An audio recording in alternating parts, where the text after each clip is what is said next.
বাজান রে। এই যে মা, আবার পিছন থেকে ডাকলা? তোমার আমি রোজ রোজ বলছি এই যে আমি বাইরে যাওয়ার সময় পিছন থেকে কেন ডাকো? ডাকবা না, পিছন থেকে ডাকলে তো অমঙ্গল হয়। আর তুমি রোজ রোজ একই কাজ করতেছো, কি হয়েছে কি বলবা বলো? বিপদে পড়ে ডাকছি রে বাবা। তুই না বাজারে যাইতেছস? কি বোতল দিয়ে কি করতেছো? দেখছস না তেলের বোতলটা একবারে খালি, তেল এমন লাগবো তো। তোমার একটা কথা আমি আগে বলছি না, ঘরের কোনো জিনিস শেষ হয়ে যাওয়ার আগে আগে আমারে বলবা, আমি আয়না দিমো, সেটা দিয়ে তোমরা চলবা। একদম শেষ হয়ে গেছে এখন তুমি বলতে আসছো তেল নাই, তো তেলটা শেষ হওয়ার আগে বলবা না? এখন তো ঘরে আরেকজন আছে, হ্যাঁ তো কইয়া রাখছিলাম যে তেলটা শেষ হয়ে যাওয়ার আগে আমারে কইতো। এখন আবার বুদ্ধি খাটাইছে। হ্যাঁ, আবার বুদ্ধি খাটাইছে? আবার কি বুদ্ধি খাটাইলো? আরে ও তো আমারে বলছে আর কোনোদিন মাথার মধ্যে কোনো বুদ্ধি খাটাইবই না। আরে আবার একদম কাহিল করে নিতেছে। আবার কি বুদ্ধি খাটাইছে, কি বুদ্ধি খাটাইছে ও? হ্যাঁ আমারে কয় আম্মা তেলের বোতল শেষ হয়ে গেলে আপনি তো কইছেন আমারে জানাইতে। আচ্ছা তেল তো শেষ হয়ে গেছে, তেলের বোতল তো আর শেষ হয় নাই। আচ্ছা তুই কো বাবা, তেলের বোতল কি কোনোদিন শেষ হয়? আবার উল্টা কয় আমি নাকি ব্যাক কোন। বোঝো, এইবার বোঝো ব্যাককল বউলয়া সংসার করতে আমার কেমনটা লাগতেছে। তুমি তো পছন্দ করে নিয়ে আসছো নিজের বাপের বাড়ির থেকে, আমি বললাম ওরে ঘেটি ধরে বাড়ি থেকে বাইর করে দেই, বাইরে করে দিলাম একবার। তুমি বললা না, এতিম মাইয়া, মায়া লাগে, অভিশাপ দিব। এখন যেহেতু ফিরে আসছে তুমি সংসার করো, আর দাও দাও তেলের বোতলটা দাও। তেল যেহেতু শেষ নিয়ে আসি, বাজারে তেল পাবো কিনা তারও কোনো গ্যারান্টি নাই। তেল নাকি বাজারে নাই, দাও দাও তোমার তেলের বোতলটা, আমি তেল নিয়ে আসবো আসার সময়।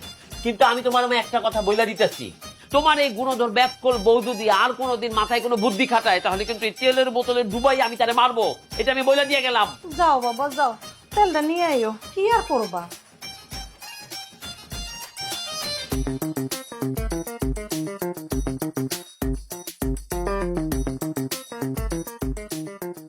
আম্মা এই দেখেন কি বেরিয়েছি, নেন খাইয়ে লাগ। ও মা, এটা তো ডিম। মা অনেক মাথা খাটাইয়ে বুঝছেন, একটু বুদ্ধি বের করছি। মোর মার প্রেশার নাইমে গেছে, ডিম ভাজ্যে খাওয়াইলে প্রেশার উঠবে। একগো যদি বুদ্ধি না খাটাইতাম তাইলে কি পাই করতে পারতাম? আমার বৌমার মাথায় এত বুদ্ধি, তুমি কেমনে জানলা যে আমার মনে মনে ইচ্ছা করছিল একটা ডিম খাইতে? আচ্ছা আমি খাইয়া লই। আম্মা মজা করে খান। আমি তোমার লেগে দোয়া করি, আমার মাথায় যত চুল অত হায়ার দোক আল্লাহ তোমারে। তোমার মাথায় না অনেক বুদ্ধি। আম্মা এখন থেকে কিন্তু আর কেউ বলতে পারবে না যে মুই ব্যাক কর। আমার বউরে কে ব্যাককল কইব?